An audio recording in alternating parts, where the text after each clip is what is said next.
한 주간 잘 지내셨나요? 네. 우리 수업은 부처님의 생애가 지난 시간에 원래 17강을 했었어야 되는데 지난 시간은 제 이사관계로 특강식으로 부처님의 생애와 다른 좀 내용을 했기 때문에 영상을 촬영하지 않았다는 점, 그리고 오늘 이어서 이제 17강인데요. 제가 오늘 이제 마지막 강의할 때 뭐 하자 그랬죠? 소풍 가자고 얘기했습니다. 이제 봄이라 저도 이제 마음이 이제 따뜻해지니까 이제 그런 것 같아요. 봄이 오면 네. 자, 봄이 오고 이제 겨울이 가고 봄이 왔습니다. 그리고 또 봄에는 여러 가지 생명들이 싹을 움트고 이제 그러니까 저마다의 생명을 꽃피기 위해서 또 이렇게 움직입니다. 그리고 여름이 되면 또 활짝 피고 또 가을이 되면 결실을 맺고, 그리고 겨울에는 이제 뭐라 그럴까요? 다음 생을 위해서, 다음 계절을 위해서 자기를 보호하는 시간을 갖습니다. 지금 이제 우리가 부처님의 생애, 부처님의 탄생서부터 시작해가지고, 그리고 지금 제17강 오늘 어떤 내용을 얘기하냐면, 이제 열반에 드시기 전에 마지막 유행이라는 게 뭘까요? 여러분들 유행이요. 지나가는 거. 그것은 이제 옛날에 복고 바지가 복고풍의 옷이 유행했다. 요게 그때의 유행이고, 요 돌아다니면서 행하는 것은 두 가지 의미가 있어요. 돌아다니면서 논다라는 의미가 있고, 그런데 이 불교에서는 돌아다니면서 수행하는 것을 뭐라 그런다? 유행이라고 합니다. 그래서 부처님께서 깨달음을 얻으신 기가 35세 때 얻으셨고, 열반을 계시기가 80이셨기 때문에 총 45년 동안 뭐 하신 거죠? 유행하시면서 수행을 하셨어요. 한 곳에 계속 오랫동안 머물러 계신 것이 아니라 장소를 옮겨가면서 안거를 지내셨죠. 안거라는 건 무엇이죠? 이제 인도 같은 경우에는 우기라는 게 있어요. 우기가 있어서 그 우기 때문에 생명들이 막 잘 돌아다니고 벌레들도 많고 하니까 이것들을 다 밟아서 생명을 죽이는 것이 아니라 스님들이 한 곳에 머물면서 자기를 점검하고 자기의 마음과 느낌과 몸과 그리고 법의 대상들을 생각해보면서 공부하는 시간을 갖는 걸 뭐라 그런다? 안거라고 그러는데, 그러한 안거를 돌아다니면서 하셨을 뿐만 아니라 많은 이들에게 설법을 하기 위해서 여러 장소를 돌아다니시면서 부처님께서 무엇을 하셨다? 법을 설하셨다라는 거 알아두시기 바랍니다. 그런데 이제는 마지막 유행, 즉 부처님의 열반이 얼마 남지 않았습니다. 우리가 지금까지 배웠던 내용을 한번 정리해보는 시간을 갖도록 할게요. 서가열의 팔상성구, 즉 석가모니 부처님의 생애를 8가지 큰 그림으로 나눈 것이 무엇이다? 서가열의 팔상성도라고 얘기합니다. 그 중에 첫 번째, 우리가 도솔레이상을 봤습니다. 부처님께서는 이 세상에 오시기 전에 어느 나라에 어느 곳에 계셨다? 도솔천이라는 곳에서 호명보살로서 거기에 있는 천신들에게 설법을 하면서 지내시다가 이제 부처님이 되시기 위해서 이 세상에 태어나기 위해서 여러 나라를 살펴보시다가 어느 나라를 설정하시죠? 어느 나라에 태어나겠다고 마음을 먹으시죠? 카필라고, 태양족의 후예라고 생각하는 카필라국의 누구의 뱃속에? 마야부인의 뱃속에 잉태되어야 되겠다는 마음을 먹으면서 갖는 것이 무엇이다? 도솔레이상이에요. 자, 그리고 나서 이제 두 번째, 이제 이 세계에 탄생하십니다. 마야부인께서 이제 아이를 낳기 위해서 친정에 가는 길에 어느 동산에서 멈추죠? 룸비니 동산에서 멈추게 됩니다. 그 룸비니 동산에서 멈춰가지고 있다가 산통을 느껴서 나무를 하나 잡으시죠. 그 나무의 이름이 무우수라 그랬어요. 그 무우수를 잡고서 이제 서가모니 부처님 시타르타 태자가 태어나십니다. 그런데 뭐라고 하죠? 탄생상이라고 하는 게 아니라 비람 탕생상이 아니라 비랑 뭐라 그랬죠? 강생사. 강이라는 것은 내려오다라는 강자예요. 강림하시다 이런 뜻이에요. 내려온다라는 건 무엇이죠? 고솔촌에서 내려오셨다라는 거예요. 그냥 태어나신 것이 아니라 많은 전생의 수많은 선업을 통해서 저기 하늘 세계에 계시다가 부처님이 되시기 위해서 이 세상에 내려오신 분이 누구시다? 바로 시타르타 태자 서가모니 부처님이시다라는 얘기를 할게요. 그러면서 우리가 배웠습니다. 나시자마자 사방으로 몇 발자국이요? 7발자국을 걸으시면서 맨 마지막 발자국 때 뭐라고 말씀하셨다? 천상천하 무아독존. 거기까지는 기억이 이제 나시고 그 다음 문구가 더 중요하다고 그랬어요. 이게 요거를 말씀하셔야 불교대학 공부한 거죠. 그 다음 문구가 무엇이죠? 대단하시네요. 삼계계고 아당한지 천상천하 무아독존. 이 세상 하늘 아래 하늘 위 누가 가장 위대하시다라는 거예요? 당신이 위대해요. 그거는 부정할 수가 없어요. 여러분들 저기 어디야? 사찰에 가보면 가장 큰 법당 서가모니 부처님께서 계신 법당의 이름이 무엇이에요? 대웅전. 대웅전 가장 큰 영웅이라는 거예요. 왜 가장 큰 영웅일까요? 인류 역사상 고통의 순환고리를 끊을 수 있는 그 방법을 우리에게 여실히 보여주셨기 때문에, 그리고 그것을 실천하셨기 때문에 가장 큰 영웅이라고 얘기할 수 있는 거예요. 그래서 무아독존이라고 얘기할 수 있어요. 그런 다음에 그 다음 내용, 삼계계고. 삼계라는 것은 우리가 사는 모든 세계라고 얘기했을 때 그 모든 세계가 다 무엇이라고 말씀하시는 거예요? 고통이라고 선언하셨어요. 여러분들, 우리 불교의 첫 시작은 무엇이 가장 먼저 시작이냐면 우리한테 있는, 나에게 있는, 내 주변에 있는 것이 고통이라는 것을 여실히 보는 것부터 시작을 해요. 우리가 보세요. 돈이라는 거, 쾌락이라는 거, 놀러 가는 것을 그것이 고통을 유발한다라고 생각하지 않기 때문에 계속 뭐하죠? 그것을 집착하게 돼요. 돈을 계속 벌어서 또 쾌락을 향유하고 놀러 다니고 하는 것들을 계속 뭐라고 생각해요? 즐거움이라고 생각해요. 그런데 이것을 즐거움이라고 생각하는 순간 악업은 점점 쌓여져서 다음 생에 또 윤회를 하게 된다는 거예요. 우리의 마음의 평안을 얻고 그리고 완전한 해탈을 누리기 위해서는 먼저 그것이 무엇이라는 걸 봐야 된다?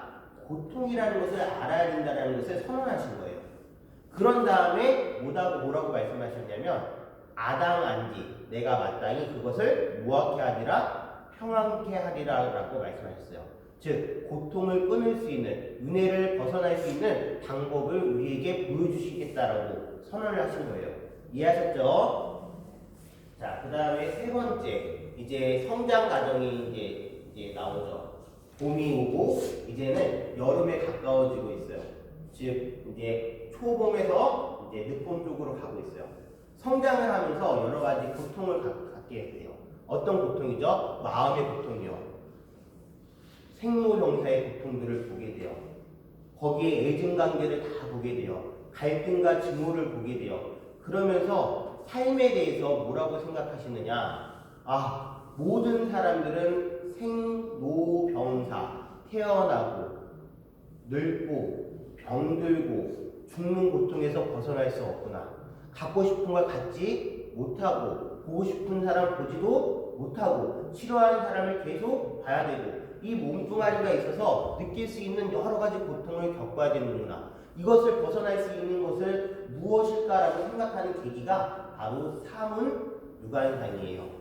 성을 돌아다니면서 많은 사람들의 고통을 여실히 보게 되죠. 이해하셨죠? 동서남북, 문이 중요한 게 아니에요. 사방, 모든 곳을 얘기하는 거고 그 모든 곳에서 만나는 모든 사람들의 모습이 바로 시다르타 태자의 마음을 자극한 거예요. 이해하셨나요?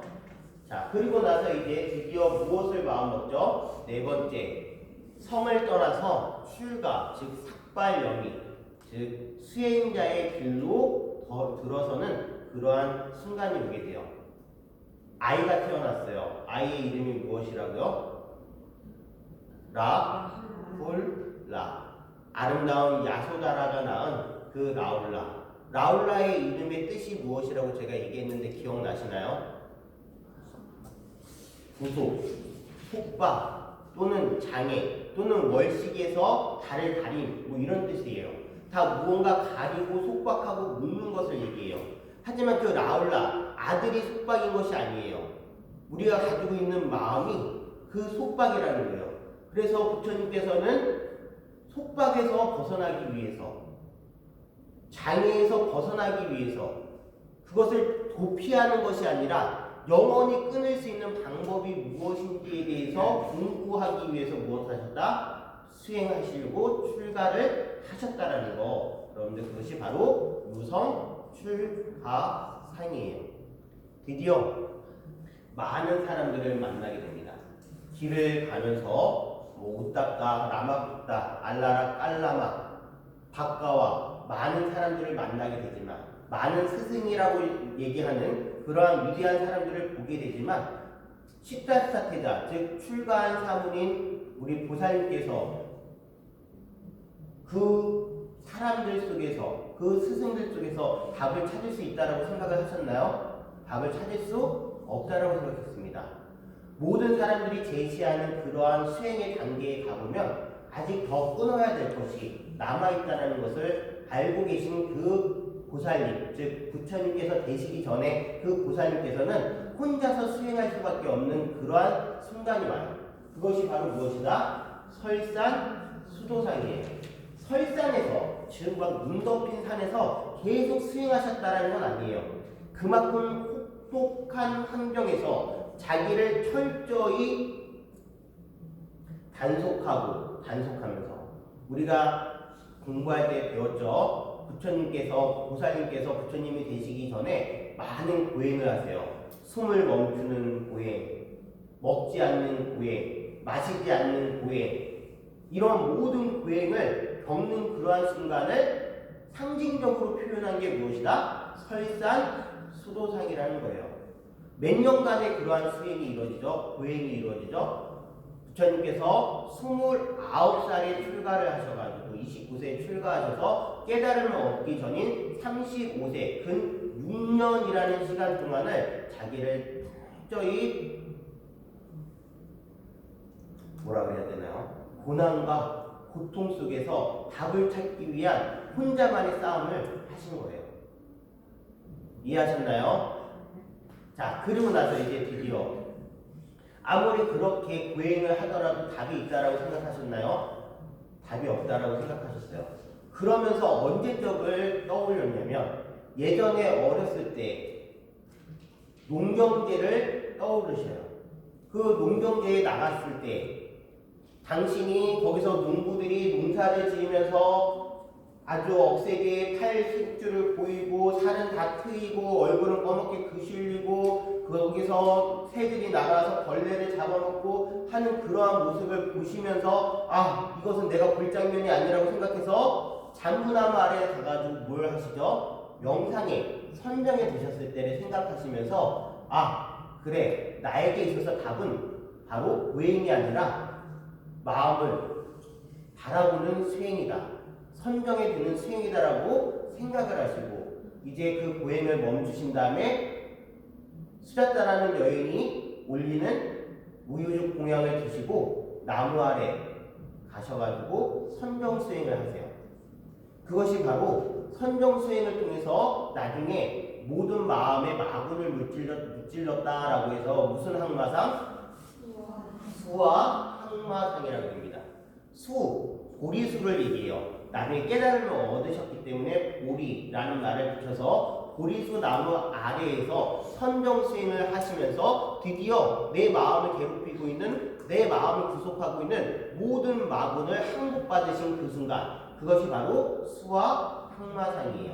이게 몇 세 때요? 35세 때 이루어집니다. 자, 그리고 나서 45년 동안 설법하신 장면을 뭐라고 표현해요? 노건정법상이라고 그래요. 물론 이것은 부처님의 45년을 다 표현하기에는 좀 부족한 낱말이에요. 노건이라는 것은 녹야원이에요. 녹야원에 왜 가셨어요? 거기서 당신과 함께 보행 수행을 한 5명의 비구에게 무엇을 하기 위해서? 법을 전하기 위해서요. 그때서부터가 시작이에요. 그래서 법륜을 불리셨어요. 법륜을요. 어제 이제 제가 이렇게 낮에 있는데 한 고사님이 탑돌이를 하시더라고요. 탑돌이 아시죠? 탑을 오른쪽으로 어깨를 이렇게 해가지고 탑을 보시면서 저를 이렇게 하시면 탑돌이를 끝낸 다음에 저한테 오시더니 질문을 하시는 거예요. 스님, 저기 동그란 거 뭐예요? 동그란 거? 지붕에 동그란 게 있대요. 그게 뭐라고 이제 여쭤보시는 거예요. 아, 그 동그란 거요? 그 안에 점 색이 있나요? 아니, 맞대요. 아, 그게 바로 무엇이냐면 바로 법륜, 부처님께서 우리에게 알려주신 법의 가르침을 마치 바퀴가 수레바퀴가 돌아가는 것처럼 표현한 것을 뭐라 그런다? 법륜이라 그런다. 그리고 그 안에 있는 점 3개는 부처님 가르침과 부처님의 가르침을 따르고 있는 승가 공동체 또는 모든 믿음 공동체를 얘기한다. 그래서 이 3개가 중심이 돼서 법의 바퀴가 계속 굴러가는 것을 얘기하는 것이 그 마크다. 그리고 이것은 대한불교 조계종 마크를 대한불교 조계종을 표시한다라고 말씀드렸어요. 자, 노건 전법상이라는 것은 그 녹야원으로부터 시작해서 이제 드디어 부처님과 부처님의 가르침과 부처님의 가르침을 믿는 무엇이 생기는 거예요? 믿음 공동체인 승가 공동체뿐만이 아니라 우바이 제가 공동체가 만들어져서 45년 동안 그 법륜이 끊이지 않고 굴러가는 모습을 나타내는 게 무엇이다? 노건 전법상이에요. 이해하셨나요? 자, 그런 다음에 이제 드디어 마지막입니다. 우리는 이제 여기를 향해 가고 있습니다. 쌍님 열반상. 부처님이 드디어 사라쌍수 나무 아래에서 열반에 드시는 장면이에요. 하지만 오늘은 쌍님 열반상까지 가지 않아요. 노건 전법상의 마지막 유행 과정을 얘기할 겁니다. 자, 읽어보겠습니다. 모든 길 가운데서 8정도가 제일이고 모든 진리 가운데서 사성제가 제일이다. 모든 자유 가운데에서 해탈이 제일이고 모든 사람 가운데서 구한 자가 제일이다. 원래 요 글씨 폰트가 달라져서 그러는데 법구경 제 278번 개송인가 그렇습니다. 모든 길 가운데 무엇이 제일 좋은 길이래요? 8정도. 8정도라는 것은 수행 방법이면서 우리가 가야 되는 길이라는 뜻이에요. 부처님께서는 이 길을 가셨어요. 다른 말씀을 하시고 다른 생각을 가지시며 다르게 정진하시고 다르게 생계를 유지하시며 그것을 통해서 다르게 삼매에 드셔서 다른 깨달음을 얻으신 분이 누구시다? 바로 부처님이세요. 부처님의 가신 길을 뭐라고 얘기할 수 있다? 8정도라고 얘기할 수 있어요. 그 다음에 또 모든 진리 가운데에서 무엇이 제일이래요? 사성제요. 부처님께서 우리에게 보여주신 진리이면서 모든 진리 가운데 사성제, 4가지 성스러운 진리가 가장 제일이라고 얘기할 수 있는 이유는 무엇일까요? 그것이 우리에게 무엇을 주기 때문에? 바로 윤회의 고통에서 벗어나게 해주기 때문에 그래요. 반복되는 괴로움의 굴레 속에서 벗어나게 해주기 때문에 그래요. 그것이 사성제에 있는데 맨날 이렇게 고진멸도, 고성제, 집성제, 멸성제, 도성제라고 얘기하지만 고진멸도가 중요한 게 아니에요. 첫 번째 괴로움이라는 걸 여실히 보고 그것이 결국에는 나의 집착 때문에 있다는 걸 여실히 보고 그리고 그것을 해결할 수 있는 분명한 방법이 있는데 그것이 8정도임을 분명히 믿어서 부처님이 가신 올바른 길인 어디? 8정도 길을 똑같이 걸으라는 의미에서 가장 훌륭한 진리라는 것이 바로 사성제예요. 근데 이제 생각을 해보면요. 그래요. 우리가 이제 불교를 믿을 때 대체적으로 팔 정도의 길을 가기 위해서 믿는 분들은 없어요. 제가 아무리 눈 씻고 봐봐도 없어요. 법화경 기도 왜예요? 왜예요? 대체적으로 다 보면은 다 소원이 있어요. 집이 아파트가 소득 매매가 안 돼가지고 아파트 매매되게 해달라. 그쵸? 뭐 자식이 뭐 취업해야 되는데 취업하게 해달라. 남편이 승진해야 되는데 승진하게 해달라. 또 뭐가 있을까요? 뭐 건강하게 해달라. 또 집이 뭐 잘 살게 해달라. 뭐 여러 가지 다 이유가 있겠죠. 그런데 물론 그것이 터무니없다라고 얘기하진 않아요. 당연히 그것은 올바른 거예요. 왜냐? 속세에 살면서 잘 사는 거에 대해서 뭐라고 얘기할 수는 없는 거니까. 하지만 그것이 그 기도가 거기에 목적이 되어 있는 순간 기도는 이루어지지 않아요. 그리고 그거는 불교가 절대로 아니에요. 그렇게 기도하고 거기에 목적으로서 거기에 막 매달려 있는 것은 우리 불교랑은 상관이 없는 거예요. 이해하셨죠? 자, 모든 자유 가운데에서 무엇이 제일이고 해탈이 제일이고. 해탈이 무엇이에요? 해탈이.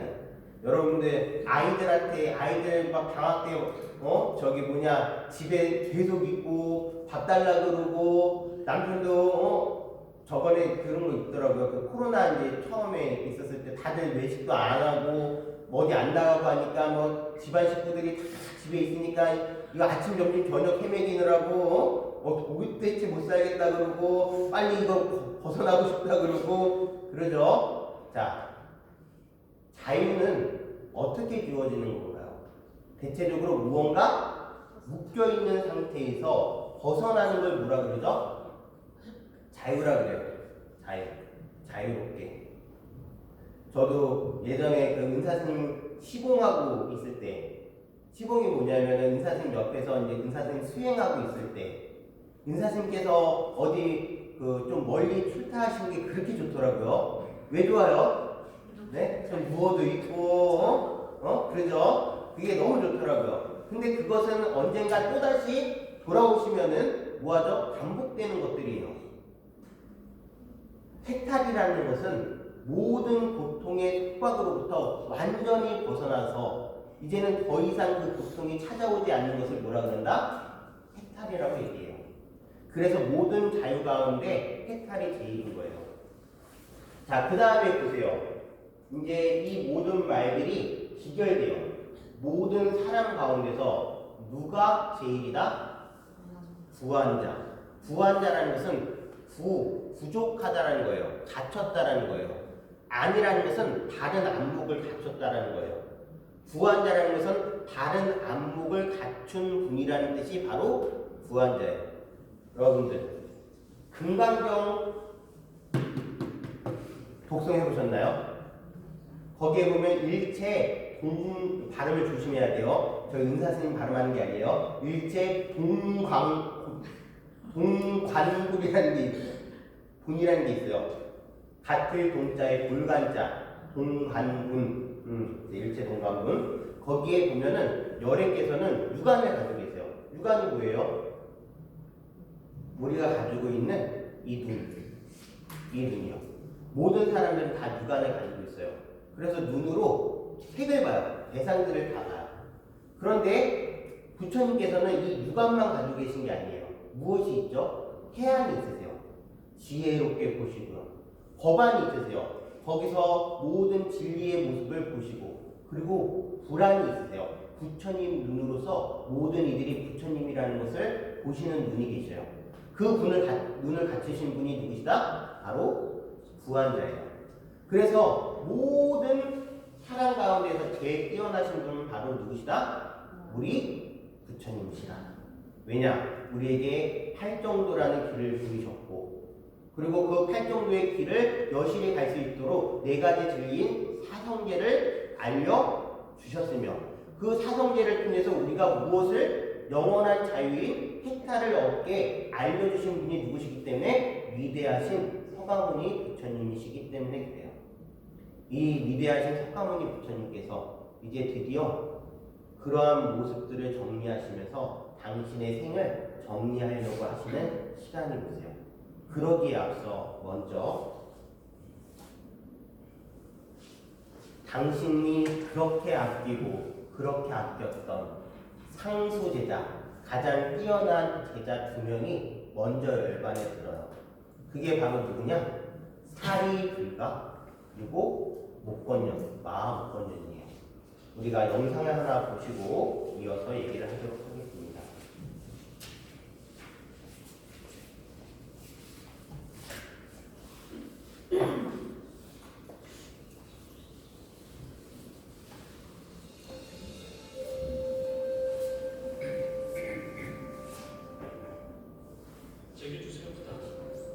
매일 탑방을 나가시고 매일 술법도 하시네요. 이제 나이가 드셨는데 한 곳에 앉아서 수행을 하시고 싶지 않아요. 비구들을 지도하는 일은 다른 사람이 맡는 게 좋다고 생각지 않으세요?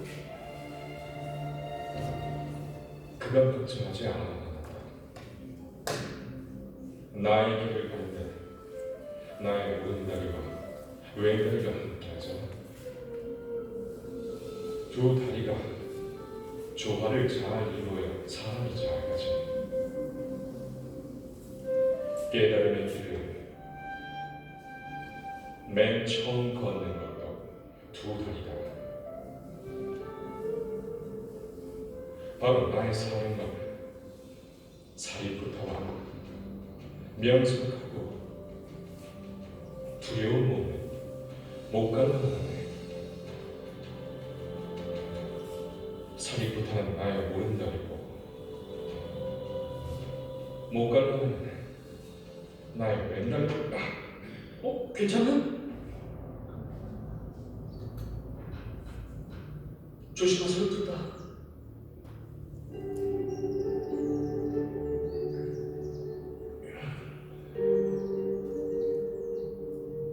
스승님, 못 갈라다가 입적했습니다.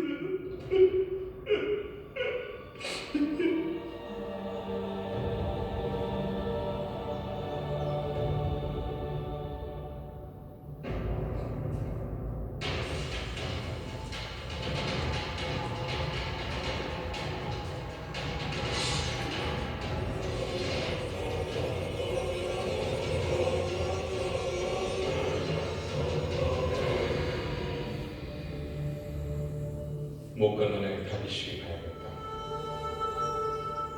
준비하라.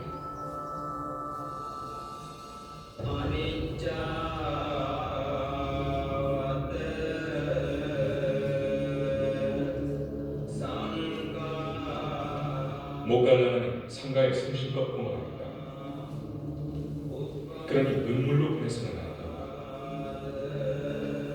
못 갈라는 불길처럼 두려움이 없었다. 용감하고 솔직하였다.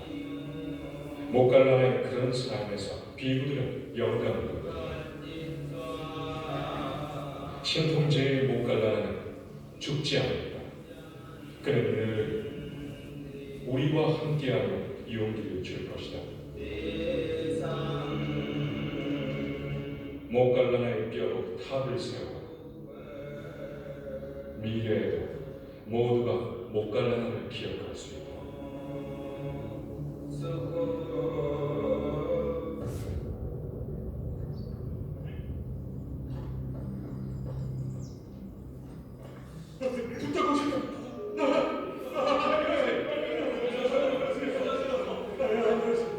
이리 오세요, 둘다. 남은 그늘에서 좀 쉬세요. 어서 쉬십시오. 어서. 일리시오, 잠시 좀 쉬시죠. 오늘은 슬퍼하지 마세요. 이미 지치셨습니다. 아니, 궁극의 진리에 대한 지혜는 마음속에 있다. 저 하늘에 있지 않아.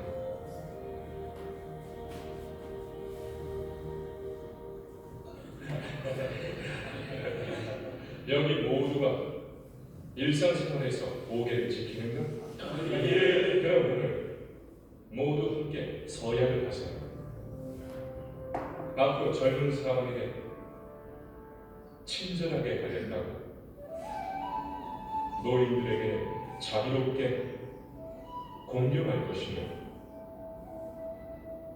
열심히 노력하는 사람에게 힘이 나게 동조해주고, 그리고 약자에게 아무리 못되게 굴더라도 부드럽게 대해주시며, 잊지 마시고, 이런 삶의 단계는 조만간 우리에게도 온다. 때론 본의 아니게 마음이 몽졸해져서 다른 행동을 할 때가 있습니다. 그런 행동에 죄책감을 느끼면서도 다시 또 옹졸하게 행동을 할 때 자연히 자신을 고칠 수 있다. 생각이 우리 삶을 만든다. 생각이 악하게 되면 행동도 악해지지. 그럼 고통이 그림자처럼 따라온다. 수레가 소가 가는 대로 그 뒤를 따라가는 것처럼 그러하다. 그리고 생각이 선하면 행동도 선해진다. 그럼 항상 행복이 뒤를 따라오지. 삶의 본질이 무언가 다르다면 어찌 됩니까? 종국에는 오직 세 가지만이 중요하다. 첫째, 마음으로 사랑할 수 있는가? 둘째, 몸과 마음을 다하여 온전히 살 수 있는가? 셋째, 모든 것을 떠나 내면으로 들어갈 수 있는가?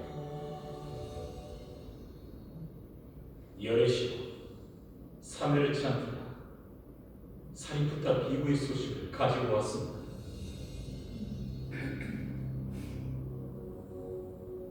우리가 태어난 것은 삶의 목적을 찾기 위해서, 그것을 찾고 나면 그 삶의 목적을 위해 몸과 마음을 다 바치는 것이다.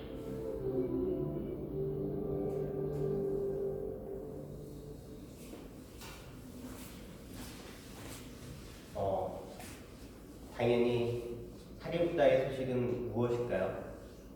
사리붓다가 열반에 들었다라는 소식입니다. 마하목건년이 먼저 열반에 듭니다. 지금 이 영상 속에서는 어떤 사람들이 와서 칼로 이렇게 찔러서 이제 돌아가시는데요. 마하목건년은 특기가 무엇인가요? 특기. 무슨 제일 마하목건년? 신통제일 마하목건년. 목갈라나 존자세요. 모든 비구들 중에서 가장 신통력이 뛰어나셨어요. 여러분들, 그 믿음이라는 게요, 참 형성되기가 힘들어요. 그런데 좀 있잖아요. 이제 이교도들, 즉 다른 종교들이 많이 있는 곳에서 빠르게 불교를 전파할 수 있는 방법이 무엇이 있을까요? 신통력이요. 신통력을 하나 보여주면요, 많은 사람들이 믿어요. 제가 만약에 어느 날 법회를 탁 열고서요, 갑자기 기도를 탁 하다가 뒤에서 막 후광을 내고 공중에 뜨면요, 야, 저 옆에다 불강사 또 세워있으면 많은 신도분들이 올 수도 있어요. 즉, 이 신통력이라는 것은 그러한 힘을 가지고 있어요. 많은 사람들에게 빠르게 전파할 수 있는 거예요. 그래서 목갈라나 존자가 무엇을 많이 하셨냐면은, 전법을 할 때 신통을 보여줌으로써 불교에 대한 믿음을 빠르게 가질 수 있도록 해줬어요. 그러다 보니까 누구의 표적이 된 거예요? 다른 종교의 집단들에 있는 사람들에게 무엇이 된 거예요? 표적이 돼요. 왜냐? 우리 신자들을 뭐하니까? 뺏어가니까. 그래가지고 항상 표적이 되다가 어느 날 그 이교도들한테 둘러싸여서 구타를 당해서 매를 맞아서, 그래서 산에 버려지고 열반에 드세요. 부처님과 사리불이 신통을 통해서 그것을 이제 아시고 목건년 존자가 있는 곳으로 이제 마지막 숨이 닿을 때 찾아가셨어요. 사리불이 목건년을 잡고서 이보게 친구야, 그렇게 신통력이 뛰어난 사람이 그걸 신통을 부려가지고 피하면 되지 왜 그랬냐라고 얘기했을 때 목건현 존자가 뭐라고 말씀하셨냐면, 이것은 내가 전생에 쌓은 수업 때문에 일어나는 것이기 때문에 이것을 영원히 해결하기 위해서는 이번 생에 그렇게 해야만 됐다라고 말씀하세요. 목건현 존자는 전생에 어떤 일이 있었냐면, 당신에게 부모님이 계셨어요. 눈이 안 보이시는 아버지 어머니가 있었어요. 열심히 잘 봉양을 했는데 누가 문제였냐면 부인이 문제였어요. 부인이 물론 그 꼬드김에 넘어간 남편도 문제예요. 부모님을 시궁하고 봉양하기가 싫으니까 어떻게 하냐면 남편을 꼬드겨가지고 부모님을 산속으로 데려와서 마치 도적대가 나타나는 것처럼 꾸며가지고 당신의 부모님을 때려서 죽여요. 그 업이 아직까지 남아있어서 목걸라면 존자는 열심히 수행을 하면서도 불구하고 항상 태어날 때마다 그러한 업을 항상 받아야만 했어요. 그런데 이제 석가모니 부처님 밑에서 수행을 하고 마지막으로서 그 모든 수법을 해결하시고 열반에 드신 거예요. 먼저 마하목건년이 열반에 들었어요. 그리고 나서 부처님이 앞서서 또 살이 붙다고 부처님께 청을 해요. 부처님이시여, 저도 열반에 들겠습니다. 부처님이 아무 말씀 안 하셔요. 부처님이시여, 저도 열반에 들겠습니다. 세 번째 됐을 때 이유를 물어보세요. 사리부라, 도대체 열반에 들려고 하는 이유가 무엇이냐라고 했을 때 사리부를 뭐라고 얘기했을까요? 아주 현명한 대답을 얘기했다라고 얘기하는데 현명한지 아닌지 모르겠어요. 부처님이시여, 부처님의 열반이 얼마 남지 않았습니다. 저는 부처님의 열반을 보고 싶지가 않습니다. 제가 먼저 열반에 듣겠다라고 말씀하시고, 그리고 나서 짐을 정리하고 어디로 가시는지 아세요? 어머니가 계신 곳으로 가세요. 사리불 할 때 그 불이라는 것은 뿌다, 즉 아들 자자를 얘기해요. 사리불은 이름 자체가 뭐예요? 사리의 아들이라는 뜻이에요. 어머니의 성함이 뭐예요? 사리예요. 효성도 지극하고 어머니를 생각하는 마음이 너무 컸기 때문에 사리자라고 불린 거예요. 사리의 아들이라고. 어머니가 있는 곳으로 가셔가지고 그 어머니와 마지막 생을 같이 하셔요. 왜 그러냐? 많은 이들이, 당신의 친척들이 다 불교에 귀의했음에도 불구하고 어머니께서는 아직까지도 다른 종교를 믿고 있는 바라문으로 남아 있었어요. 그래서 남아 있었어요. 바라문으로. 사리불의 마지막 소원이 뭐였냐면 어머니께서 불교에 귀의하시는 게 소원이었어요. 그래서 사리불은 마지막 생을, 마지막 그 삶을 어디서 마치셨다? 어머니 곁에서 마치시면서 끝내는 어머니를 뭐 하셔요? 뭐 하셔요? 불교에 귀의하게끔 만들어요. 어머니도 드디어 제가 신자인 우바이가 되세요. 그 상태에서 사리불이 열반에 드십니다. 당신에게 있어서는 가장 큰 숙제였던 거예요. 누가? 어머니께서 불교에 귀의하게끔 하는 거예요. 근데 여러분들 솔직히요, 이 세상에서 가장 어려운 게 무엇일까요? 바로 가족이 나의 마음을 알아줘서 믿게끔 하는 거예요. 만약에 사리불이 거기 가가지고 엄마한테 예전처럼 아들의 모습을 보이고 또는 그냥 숙소에서 살던 모습을 보인다면 어머니께서 감화돼가지고 출가를 하시겠어요? 아니.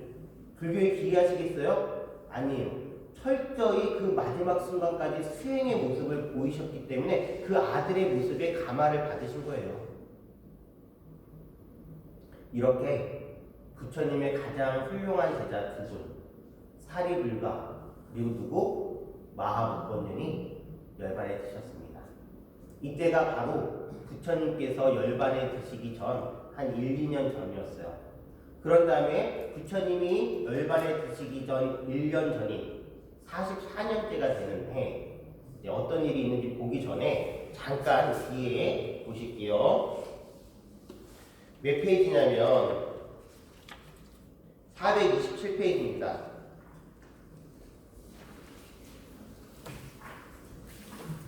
427페이지 보셨나요? 찾으셨나요?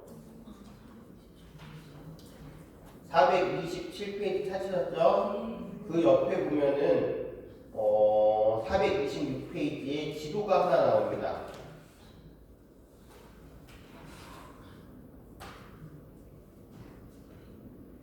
자, 그 지도를 보시면은 여러 가지 지역이 나오죠. 그 여러 가지 지역이 바로 부처님께서 유행하시면서 설법한 장소가 바로 그 지역이에요. 여러분들, 인도는 우리나라에 몇 배나 될까요? 한강과 겐지스강은 몇 배의 차이가 있을까요? 인도가 크기가 우리나라보다 한 20배? 30배? 그 정도 되지 않을까요? 아닌가요? 저도 이게 면접을 안 해봐가지고. 근데 이 넓은 지역을 예전에 차 있었나요? 고속도로 뚫려 있었나요? 오로지 두 발에 의지해서 걸어 다니시면서 뭐 하신 거예요? 법을 전하신 거예요. 신발 신으셨던가요? 맨발로 돌아다니시면서요. 427페이지 볼게요. 거기 보시면 빨간 글씨 보이시나요? 965 이렇게 돼 있는 거 보이시죠? 오살라국이라는 나라에서 965회 이상을 설법하셨고, 말라국에서 16회를, 삭가국에서 43회를, 꼴리아국에서 6회를, 왓지국에서 68회를, 까시국에서 17회를, 앙가국에서 18회를, 마가다국에서 174회를, 왬사국에서 19회를, 제따국에서 1회를, 꾸르국에서 9회를, 박가국에서 10회를. 이 숫자는 그렇게 중요하지 않아요. 근데 그 합친 것을 한번 보세요. 약 몇 번이요? 1346회 이상을 뭐 하셨대요? 설법, 즉 법회를 보시고 사람들에게 법을 알려주셨대요. 제가 지금 이 불가음사에서 강의를 한 지가 횟수로 한 이제 6년, 7년째예요. 7년째. 매주 뭐 월요일이든 목요일이든 2번씩 강의했다라고 생각했을 때 1년에 몇 번 강의를 하는 걸까요? 한 달에 한 8번이라고 생각하면은 한 달에 96번인데 1년에 96번. 96 곱하기 7번은 몇이에요? 한수 잘 하시는군요. 네? 700 가까이 돼요? 저도 많이 했네요. 네. 그 많은 법회를 하시면서 부처님께서 우리에게 일일이 법을 알려주셨다는 건 정말 대단하세요. 그 중에 이제 마지막 연도예요.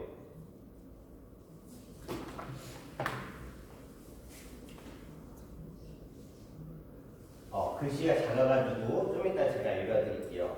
우리가 교재는 몇 페이지 보시면 되냐면 바로 370페이지 보시면 돼요. 이제 마가다국이라는 곳에서 벗어나시기 전에, 메살리로 가시기 전에 마가다국 쪽에 어떤 일이 있었냐면은, 이제 마가다국이 예전의 마가다국이 아니에요. 빙기사라 왕이 더 이상 계시지 않아요. 부처님이 가장 든든한 후원자였고 친구였으며, 왕으로서는 가장 먼저 제가 신분자가 된 누구요? 바로 빙비사라 왕은 누구에게 의해서 죽임을 당했나요? 아들 아자타 사뚜에 의해서 죽임을 당해요. 아자타 사뚜가 왕이 됐어요. 아자타 사뚜는 약간 좀 성격이 무엇을 좋아하냐면 정복하고 싸우는 걸 좋아할 수밖에 없어요. 혈기가 왕성하다 보니까.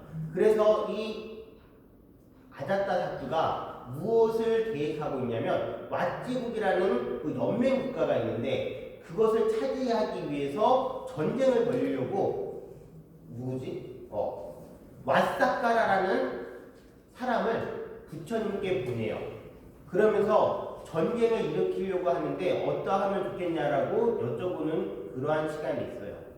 부처님께서 어떤 말씀을 하시냐면 아난하고 살법이 아니라 문답을 가지면서 이 왓지 연맹이 어떠한 모습을 가지고 있는지 왓사까라에게 보여주는 모습을 하시는 거예요. 그 나라를 침범하면 안 된다는 것을 알려주시는 내용인데 그것이 바로 무엇이냐면 그 나라 사람들이 항상 모여서 서로의 의견을 공유하고 아랫사람이 윗사람을 공경하며 모든 일에 있어서 순리에 어긋나지 않으려고 노력한다라는 그러한 말씀을 하시는 거예요.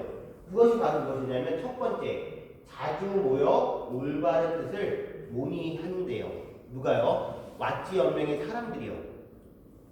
두 번째, 윗사람은 아랫사람을 존중하고 아랫사람은 윗사람에게 순종하며 서로 화목하게 지내고 있대요. 어디가요? 왓지 연맹의 사람들이요. 자, 그 다음에 법을 받들고 금기를 어기지 않고 있대요. 이것은 제가 이렇게 많이 헷갈리네요. 책을 볼게요. 371페이지, 370페이지의 내용을 볼게요. 자, 깨달음을 이루신 후 44년 히짜쿠타에 머무는 부처님께서 아자타 사또 왕의 대신 왓사까라가 찾아왔다. 그 왓사까라가 왓지 연맹을 토벌하려고 했을 때 아자타 사또의 뜻을 이제 부처님께 여쭈면서 물어보죠. 그때 부처님께서 아난하고 이제 문답을 하신 거예요. 아난다야, 왓지 사람들은 자주 회의를 열며 회의에는 많은 사람들이 참석하는데 사실인가? 사실입니다. 왓지 사람들은 윗사람 아랫사람이 서로 화목하며 함께 국정을 운영한다는데 사실이냐? 사실입니다. 왓지 사람들은 앞사람들이 정한 규칙과 법률을 깨뜨리지 않고 중시하며 함부로 고치지 않는데 사실인가? 사실입니다. 왓지 사람들은 부모에게 효도하고 스승과 어른을 공경하며 순종한다는데 사실인가? 사실입니다. 왓지 사람들은 남녀가 고유의 의무를 수행하며 여인들은 행실과 독행이 참되고 남자들은 강압적으로 이끌거나 약탈하는 법이 없다는데 사실인가? 사실입니다. 왓지 사람들은 종묘라는 것은 무엇이죠? 조상이면서 그 왕의 묘들을 종묘라 그러죠. 그 종묘를 받들고 조상을 숭배한다는데 사실인가? 사실입니다. 왓지 사람들은 도와 덕을 숭상하고 계율을 시키는 수행자가 찾아오면 후하게 맞이한다는데 사실인가? 사실입니다. 아난다. 이 7가지를 잘 지켜 윗사람 아랫사람이 서로 화목한다면 그들은 강성할 것이다.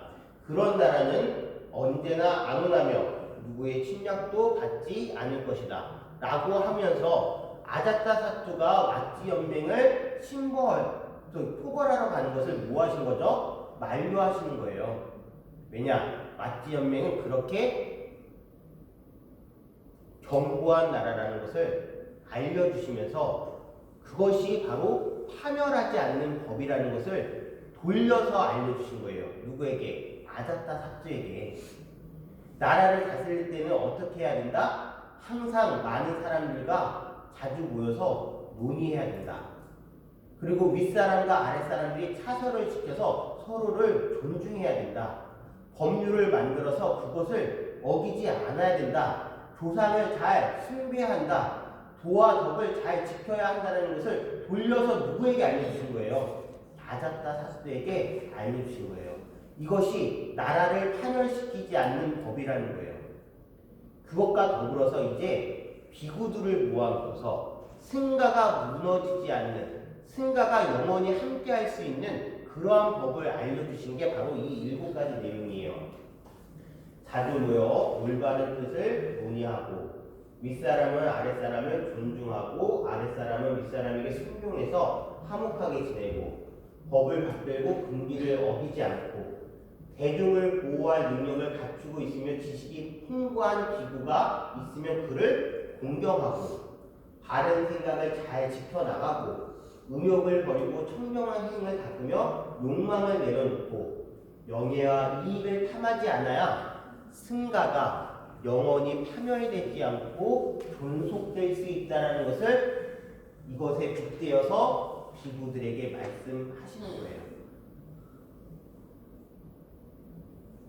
승가가 나중에 무너지는 계기는 많은데요. 가장 마지막에 승가를 완전히 무너뜨리는 것은 무엇이다? 바로 명예와 이익을 탐하는 자가 많으면 많을수록 승가는 무너지게 되어 있다는 것을 말씀하신 거예요.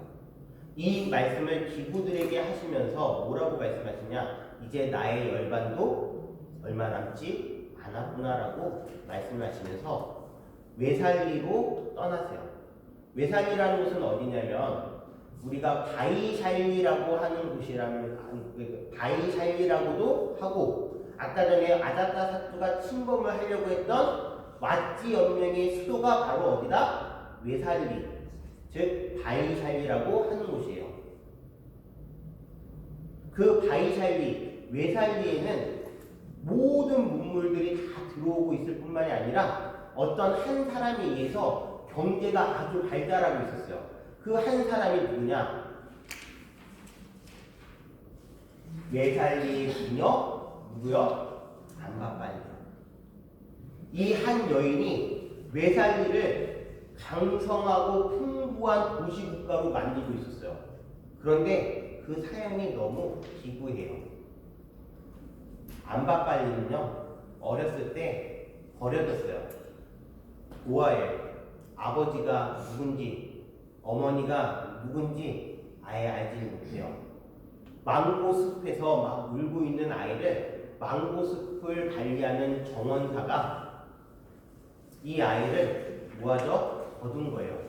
그래서 자기 딸처럼 키우는데 여기서 안바라는 뜻은 무엇이냐면 망고를 그 나라 말로 뭐라 그런다? 안바라 그래요. 망고숲에서 주운 아이라고 해서 이름이 안바빨리예요. 이 안바빨리는요 크면서 와 이거는 뭐 이루 말할 수 없는 외모를 가지고 태어난 거예요. 너무너무 이쁜 거예요.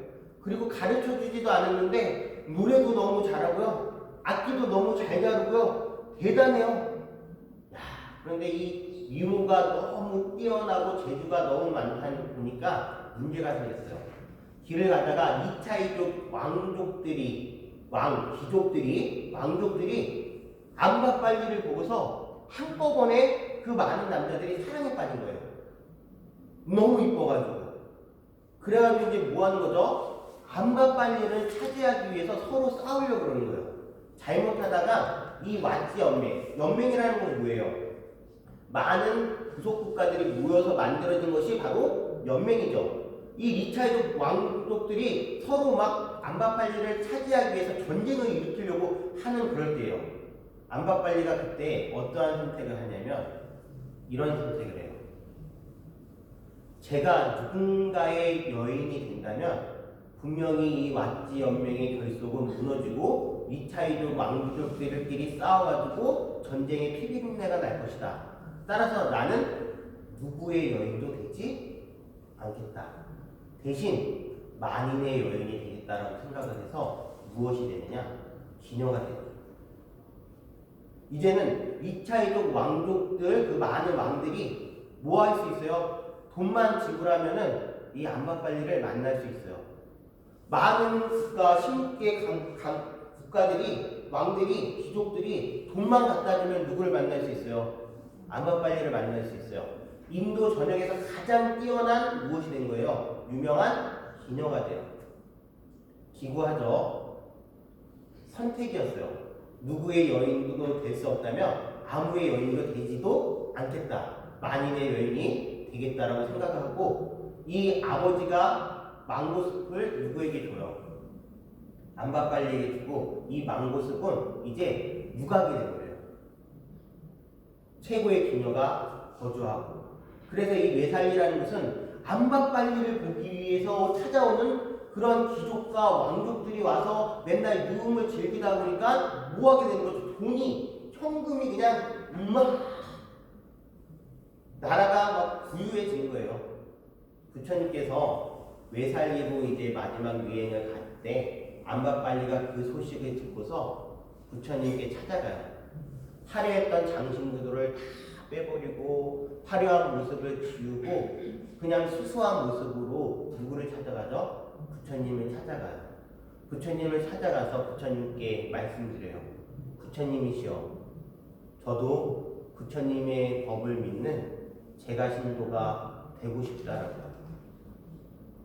부처님께서 안박발리를 보면서 뭐라고 말씀하시냐면, 여인이여, 이 세상에 나이가 지긋하고 연륜이 있는 그러한 거사가 부처님을 믿겠고 법을 따르겠다라고 와서 고백하고 그것을 따르는 것은 그렇게 기특한 일이 아닙니다.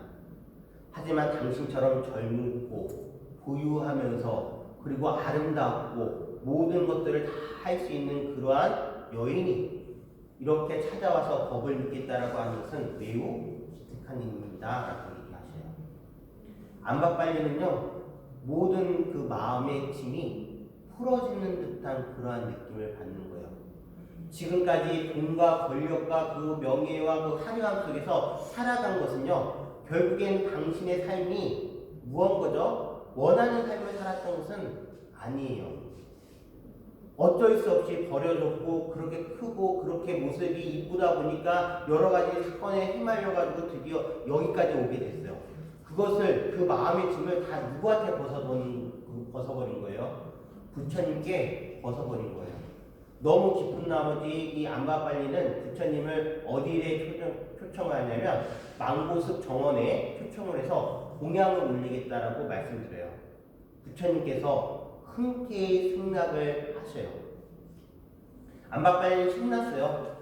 부처님이 오시고 부처님의 제자들이 오시니까 어떻게 해서든 좋은 공양을 마련하려고 다 분주하게 뛰고 있을 때 미차이도 그 왕족들이 우르르 와가지고 안박발리 불려고 왔다가 안박발리가 자기네들을 거들떠 보지도 않고 분주하면서 있으니까 거기에 뭐 한 거죠?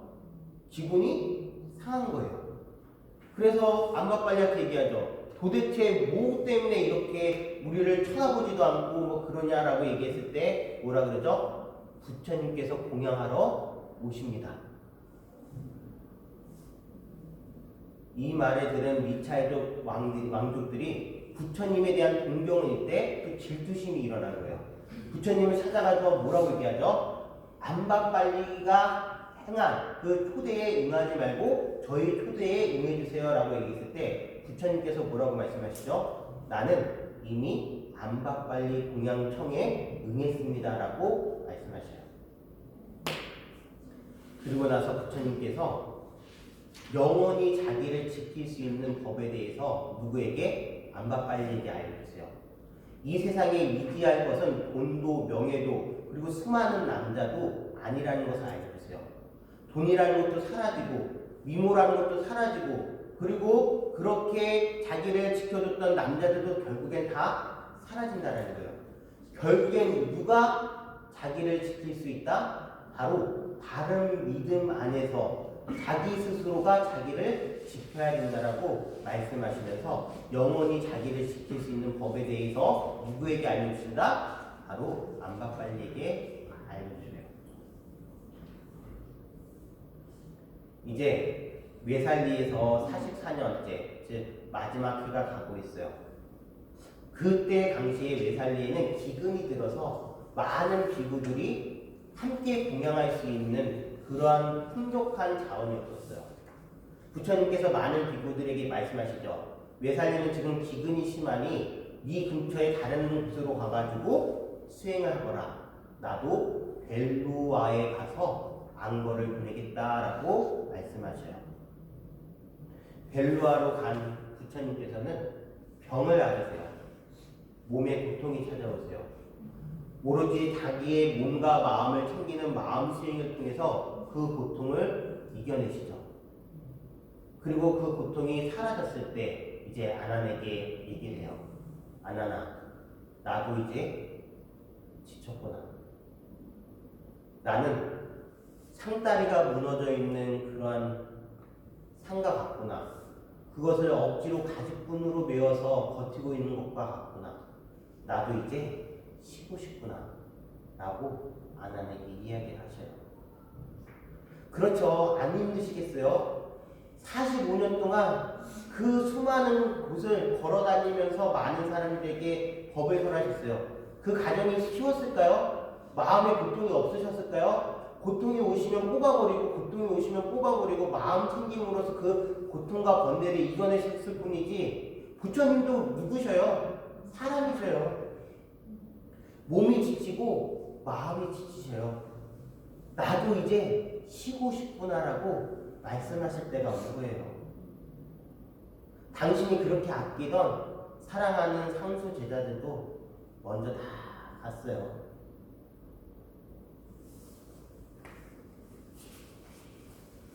자, 부처님의 열반 선언에 한번 영상을 보도록 하겠습니다.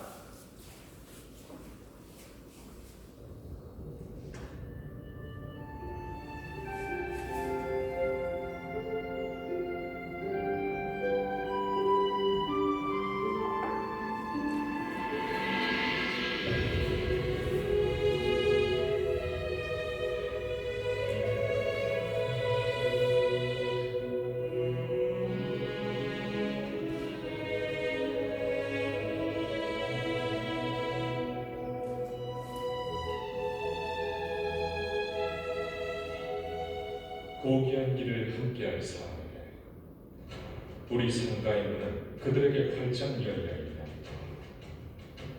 어떤 계급이든 어느 지역이든 상관없다. 차별도 없다.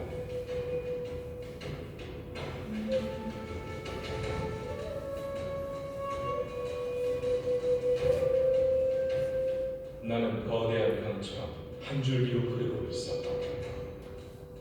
거기에 수백만 개의 지리가 합류하고 있다.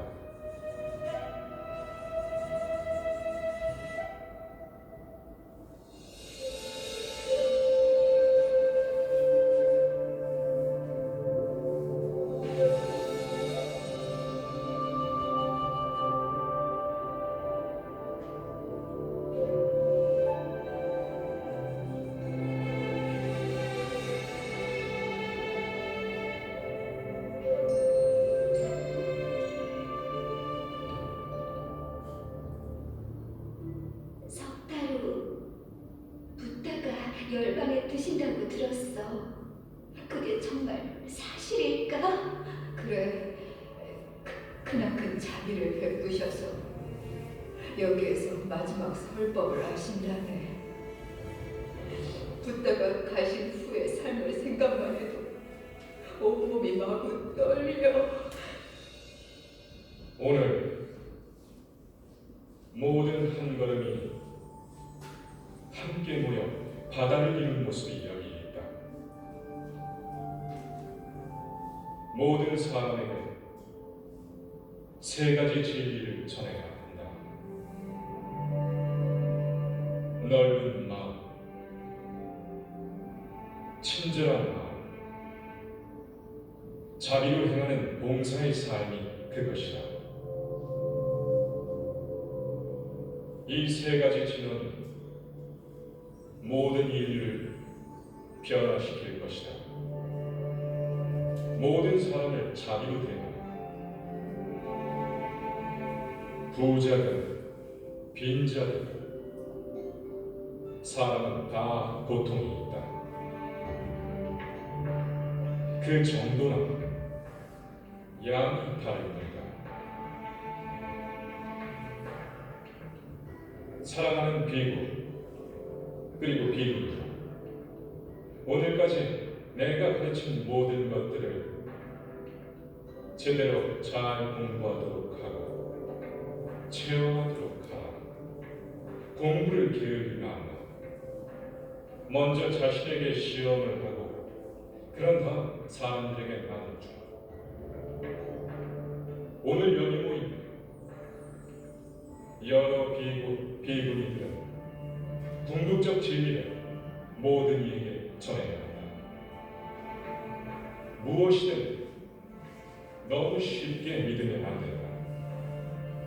비록 그것이 내가 한 말이라 해도 각자가 확신이 들 때까지 의심하고 확인해 보아야 한다.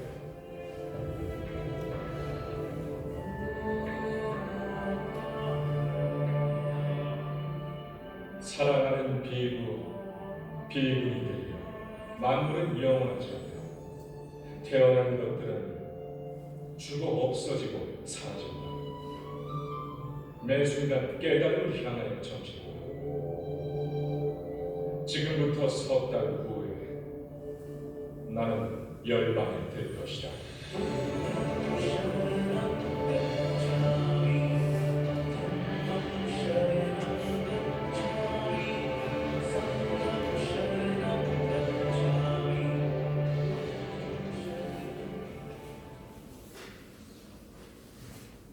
부처님께서 이제 열반에 드시기 전에 근처에 있는 모든 비구니들을 모이게 하셔서 종각강당에서 당신이 이제 열반에 들 것이라는 것을 이제 알리셨어요. 그러시기 전에 이제 아난이 부처님께 이제 열반에 드시지 말라라고 청하는 그런 장면이 있어요. 부처님께서 열반에 드시겠다라고 하니까 부처님께서 열반에 드시고 안 드시기 전에 아난이 뭐라고 얘기하냐면은 부처님께서 이 승가를 버리고 떠나시지 않을 거라는 걸 믿는다.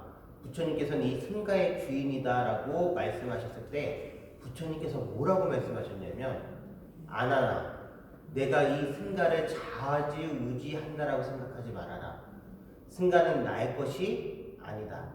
그리고 내가 지금 모든 비구니들에게 숨겨서 손안에 움켜쥐고 있는 진리라는 것은 없다. 다른 종교 지도자들은요 무언가를 움켜줘서 그것이 마치 특별한 것 마냥 이것을 가지고 권위를 내세우고 내 말을 듣게끔 하고 하지만 부처님께서는 손을 쫙 펴셔가지고 모든 진리를 우리에게 보여주셨어요. 그래서 승가가 당신의 뜻대로 움직이는 것은 아니라고 말씀하세요. 왜냐? 진리 그 자체로 이제 모든 승가가 스스로 움직이게 할 수 있게끔 했기 때문에요. 자, 어디 보시냐면 이 380페이지 보실게요. 맨 위에 두 번째 줄입니다. 늙은 시자의 눈물을 측은히 바라보던 부처님께서 말씀하셨다. 아난다, 내 정진의 힘으로 고통을 이겨내고는 있지만 아난다, 내 나이 80이다. 이제 내 삶도 거의 끝나가고 있구나. 여기저기 부서진 낡은 수레를 가죽끈으로 동여매 억지로 사용하듯 여기저기 금이 간 상다리를 가죽끈으로 동여매 억지로 지탱하듯 아난다, 내 몸도 그와 같구나. 아난다가 눈물을 닦고 합장하였다. 세존이시여, 세존께서 계시지 않으면 저희는 누구를 믿고 무엇에 의지해야 합니까? 라고 말씀하셨을 때 부처님께서 무엇이라고 말씀하셨냐면 아난다, 너 자신을 등불로 삼고 너 자신에게 의지하라. 너 자신의 다른 것에 의지하지 말고 오직 너 자신에게 전념하라. 법을 등불로 삼고 법에 의지하라. 법을 떠나 다른 것에 매달리지 말라. 자신과 법을 등불로 삼고 의지한다는 것은 어떻게 하는 것입니까? 이게 우리가 얘기하고 있는 자등명, 법등명, 자기를 등불로 삼고 그 다음에 법을 등불로 삼으라는 얘기고, 자등명, 법등명이 원래는 또 다른 말로 자기 자신을 섬으로 삼고 법을 섬으로 삼으라는 거예요. 섬이라는 것은 무엇이냐면 어떤 풍파를 만났을 때 자기를 지켜줄 수 있는 공간을 바로 섬이라고 표현했을 때, 그렇다면 어떤 것이 자등명하고 법등명하는 것이냐, 그 방법을 알려주시는데요. 안한다, 불굴의 의지로 게으름 없이 자기 몸을 깊이 관찰하고 정신을 집중한다면 그런 수행자는 육신에 대한 갈망에서 벗어날 것이다. 느낌과 마음과 법에 대해서도 마찬가지다. 이것이 자기를 등불로 삼고 법을 등불로 삼는 것이다. 자, 자기를 등불로 삼고 법을 등불로 삼을 때 뭐 하라는 거예요? 자기의 신, 몸을 잘 전념해서 살펴보라는 거예요. 그러면 욕망으로부터 벗어날 수 있다는 거예요. 내 몸이 변화하고 결국에는 나중에는 병들고 결국엔 죽어서 사라질 것이라는 것을 여실히 전념해서 보면은 육신의 욕망과 집착에서 벗어날 것이다. 그리고 자기의 무엇을 잘 살펴보래요? 느낌이요. 느낌이 무엇인가요? 나에게 오감으로 느껴지는 차갑다, 덥다, 딱딱하다 이런 모든 느낌에 대해서 뭐하라? 전념해서 집중해서 살펴봐라. 왜냐, 그러한 느낌도 결국엔 일어났다가 사라지는 것을 여실히 본다면 그 느낌에 대해서 집착할 것이 없고 그것으로부터 벗어날 수 있는 방법이 열리기 때문이에요. 그 다음에 또 무엇을 살펴보래요? 마음 상태를 살펴보래요. 심이라는 건 뭐라 그랬죠? 제가 얘기했어요. 몸으로 받아들이는 감각 기관, 그리고 그것으로 느껴지는 어떠한 감정들, 그 감정들이 섞여서 일어나는 여러 가지 현상들의 마음 작용들이 바로 마음 작용이라고 얘기했어요.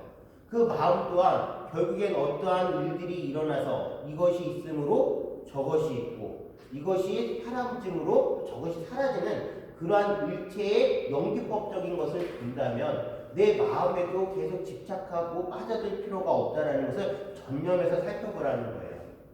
그리고 법이라는 것은 바로 이 마음을 일으키는 대상들을 얘기하는 게 바로 법이에요. 지금 있는 이 출석부는요, 저에게 어떠한 마음을 일으켰냐면 좀 이따가 수업 끝나고 꼭 불러야지, 이런 마음을 일으켰어요. 그러면 그 마음의 대상이 되는 무엇이? 이 출석부가 바로 법이에요. 이해하셨죠? 그런 마음의 대상이 되는 법도 결국에는 제 눈에서 안 보이면 그런 생각이 또 일어나지 않는 것이고, 어떨 때는 눈에 보였으면서도 그 생각이 일어나지 않아요. 내 마음을 일으키는 그 대상, 법도 결국에 인연 따라서 일어나고 사라진다는 것을 여실히 볼 줄 아는 힘이 생겨야지만 자신이 가지고 있는 집착과 욕망과 번뇌로부터 벗어날 수 있는 것을 알려주신 게 바로 자등명, 법등명이라는 거예요. 이해하셨나요? 이것이 자기를 의지하고 법을 의지한다는 것이다. 안 한다. 현재도 마찬가지고 내가 떠난 뒤에도 마찬가지이다. 열애의 가르침에 따라 이렇게 수행하는 자가 있다면 그가 곧 열애의 참된 제자요 참다운 수행자이다. 열애께서 가신 후에 누구를 믿고 의지하는 것이 아니라 무엇을 믿고 의지하라고 그러셨어요? 당신께서 여실히 보여주신 진리를 믿고 그것을 따르고 그것을 열심히 공부하고 있는 자기 자신을 믿으라고 얘기했어요. 자기 자신을 믿을 때 그냥 맨날 흥청망청 놀고 게으르고 하는 자기 자신을 믿고 따르라는 게 절대로 아니에요.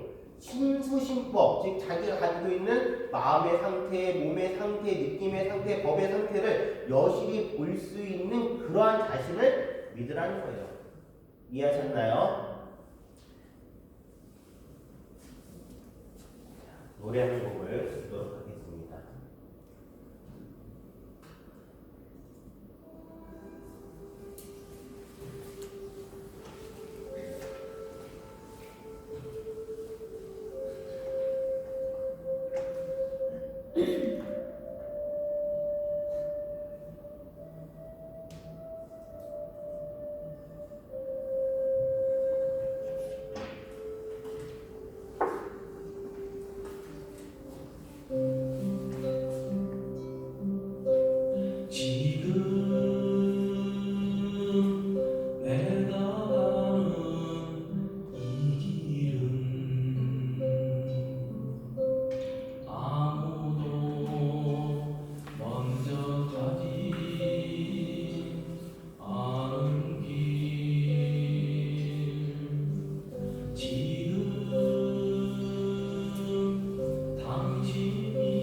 지금 내가 가는 이 길은 아무도 대신 가지 못할 길. 지금 당신이 걷는 그 길은 아무도 대신 걷지 못할 길. 저마다 우리 홀로 넘으며 동천의 쌀 따라 산천로를 따라 길 하나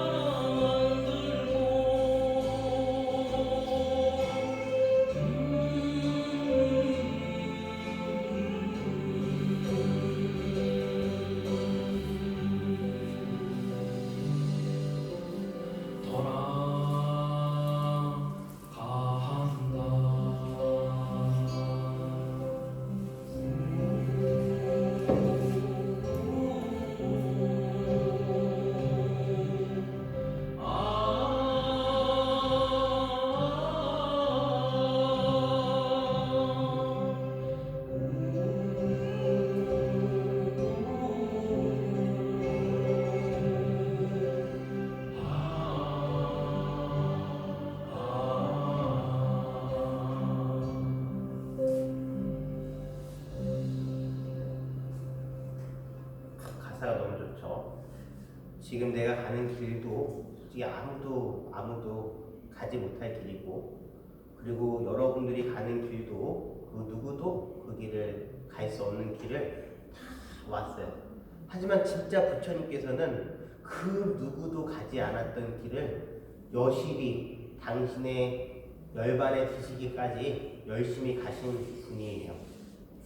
이제 다음 시간에 부처님께서 열반에 드시는 그러한 순간에 이제 다다르는 공부를 해보도록 하겠습니다.